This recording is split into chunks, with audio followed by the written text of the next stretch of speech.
Economic growth is the most powerful instrument for reducing poverty and improving the quality of life in developing countries.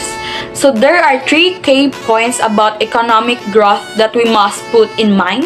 Number one, growth is a process on which it is not a single event, rather it is an unfolding series of events. And number two, we define growth in terms of the economy ability to produce goods and services as indicated by its level of potential output.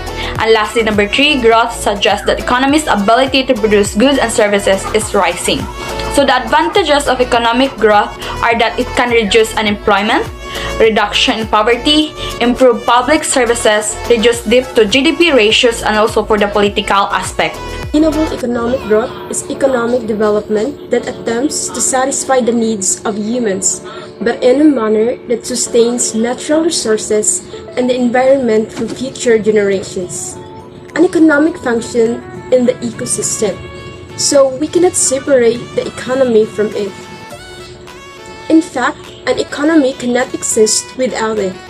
Growth enables sustainability by encouraging investment.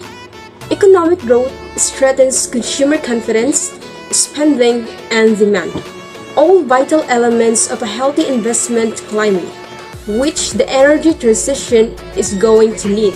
Economic growth refers to an increase of production of goods and services in a country's economy over a period of time. It is one of the essential components of sustainable development and a critical dimension of ESD. Economic growth is necessary to improve the living standards of people and to ensure that everyone has the access to basic needs such as food, shelter, and healthcare. However, economic growth must be balanced with social and environmental sustainability to achieve long-term sustainable development. Sustainable development emphasizes the need of environmental preservation. Enterprises should strive ecological, economic, and social sustainability as the major actors in sustainable development, and they should assume social responsibility for the harmonious growth of society in the environment.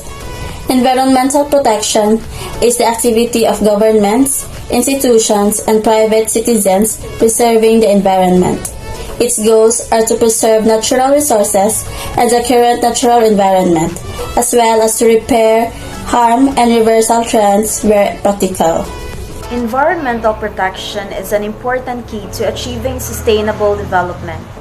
Since humans depend on the environment in countless ways, preserving them contributes directly to the sustaining of people and human societies and hence to social sustainability.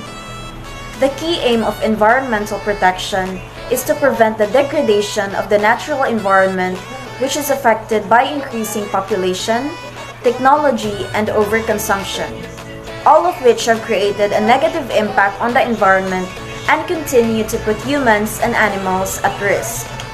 Based on what I have understood about environmental protection, it was more focused in securing the livelihood, the natural resources, and facilities embedded by our environment.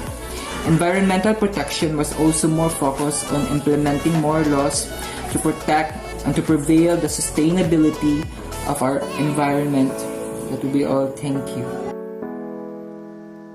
Social inclusion is the process of improving the terms on which individuals and groups take part in society, improving the ability, opportunity, and dignity of those disadvantaged on the basis of their identity. So these are the two case elements required to promote social inclusion effectively. First, helping socially excluding individuals and communities overcome the inequalities they faced. So social inclusion is important for a person's dignity, security, and community to lead a better life. It has been proven over and over again. It is important to support individuals to feel connected and valued within society and addresses any form of social exclusion people are experiencing every day. Social inclusion It focuses on the need to put people first in development processes. It promotes social inclusion of the poor and vulnerable by empowering people and building cohesive and resilient societies and making institutions accessible and accountable to citizens.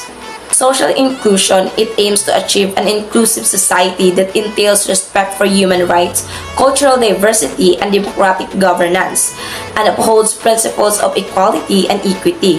As a process, it enables citizens' participation in decision-making activities that affect their lives, allowing all groups to take part in this process, especially marginalized groups. As an outcome, it ensures the reduction of inequalities and elimination of any forms of exclusion and discrimination, and achievement of social justice and cohesion.